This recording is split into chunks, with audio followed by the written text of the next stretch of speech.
Hi అండి. I'm back with another video. ఈరోజైతే నాకు వీకెండ్ అండి. వర్క్ లేదు. బోర్ అనిపిస్తుంది. కిచెన్ సర్దుతుంటే ఈ గులాబ్ జామ్ ప్యాకెట్ కనిపించింది. నేను తిని కూడా ఒక 6 మంత్స్ పైన అవుతుంది. సరే స్టార్ట్ చేశాను ఇంకా గులాబ్ జామ్ చేద్దాము అని. నాకైతే స్ట్రెస్ రిలీఫ్ అనిపిస్తుందండి కుకింగ్ చేసినప్పుడల్లా. మీలో ఎంతమందికి అలా అనిపిస్తుందో నాకు తెలియదు కానీ ఒకసారి ట్రై చేయండి. నేనైతే ఇంటికొచ్చిన ప్రతిసారి ఏదో ఒక ఎక్స్పెరిమెంట్ చేస్తా అండి. ఇలా వీకెండ్స్ లేదా టైం ఉన్నప్పుడు. ఆ పీజీలో ఉండి ఆ ఫుడ్ తిని ఇంటికి రాంగానే అన్నీ చేసుకొని తినాలనిపిస్తుంది. ఫస్ట్ టైం నేను గులాబ్ జామ్ చేసినప్పుడు నాకు తెలీదండి ఘీ ఎక్కువ వేయకూడదని. నేను బాగుంటుందేమో అని ఘీ ఎక్కువ వేసేసాను ఒకసారి. అదైతే ఇలా బాల్స్‌లా కాకుండా ఆ రోజు పేస్ట్‌లా అయిందండి. ఆయిల్‌లో వేయంగానే. ఘీ ఎక్కువ వేయకూడదంట. ఇలా చాలా కొంచెం క్వాంటిటీ వేసుకోవాలంటే అది కూడా జస్ట్ మనకి చేతికి పిండి అవ్వకుండా అండ్ ఆ బాల్స్ అనేవి రోల్ చేస్తున్నప్పుడు స్మూత్గా రావడానికి.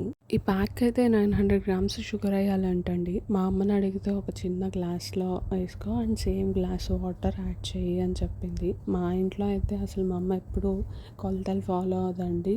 తగినంత అంటుంది. మేబీ వాళ్ళ ఎక్స్పీరియన్స్కి వాళ్ళకి తెలిసిపోతుంది అనుకుంటా, ఇంత వేస్తే సరిపోతుంది అని. మీ ఇంట్లో మీ అమ్మ వాళ్ళు కూడా ఇంతేనా అండి? లేదా మెజర్మెంట్స్ ఫాలో అవుతారా? ఎంతైనా అమ్మలు చాలా గ్రేట్ అండి. చక్క పనులు చేసేస్తారు. అసలు ఎప్పుడు చేశారో కూడా కనిపించదు. కానీ ఎప్పుడు చూసినా ఏదో ఒక పని చేస్తూనే ఉంటారు. మా అమ్మ అయితే చాలా ఫాస్ట్‌గా చేసేస్తదండి పనులు. నేను ఒక పని చేసేలోపు ఆమె 4, 5 పనులు చేసేస్తది. మీ అమ్మ వాళ్ళు మిమ్మల్ని ఎప్పుడైనా ఇలా అన్నారా అండి? ఏదైనా పని చెప్పి అది మనకి కరెక్ట్‌గా చేయడం రాకో లేదా ఏదో ఉల్టా అయ్యో లాస్ట్‌కి అమ్మొచ్చి, "నీకు చెప్పే బదులు నేను చేసుకోవడం బెటరే. నీకు చెప్పడం వల్ల అది మళ్ళీ నాకే డబుల్ పనవుతుంది" అని ఎప్పుడైనా ఫేస్ చేశారా మీరు?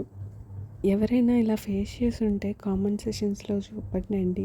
మనం కబుర్లు చెప్పుకున్న ఈ గ్యాప్‌లో ఆయిల్ కూడా వేడెక్కిందండి. నేనైతే గులాబ్ జామున్స్ అన్నీ దాంట్లో వేసుకున్నాను. గ్యాస్ అయితే సిమ్‌లో పెట్టుకున్నా అండి నేను. హైలో ఆర్ మీడియం ఫ్లేమ్‌లో పెట్టుకుంటే మాడిపోతాయి. ఇలా కొంచెం గోల్డెన్ బ్రౌన్ కలర్ వచ్చే వరకు అయితే నేను వేయించుకున్నా అండి. ముందుగా ప్రిపేర్ చేసుకున్న షుగర్ సిరప్లో అయితే గులాబ్ జామున్స్ అన్నీ వేసేసానండి ఆయిల్ నుంచి తీసి. అలా ఒక 2 అవర్స్ అయితే పక్కన పెట్టేసుకున్నాను. సో ఆ సిరప్ అంతా ఇవి గులాబ్ జామున్స్ అబ్జర్వ్ చేసుకుంటాయని.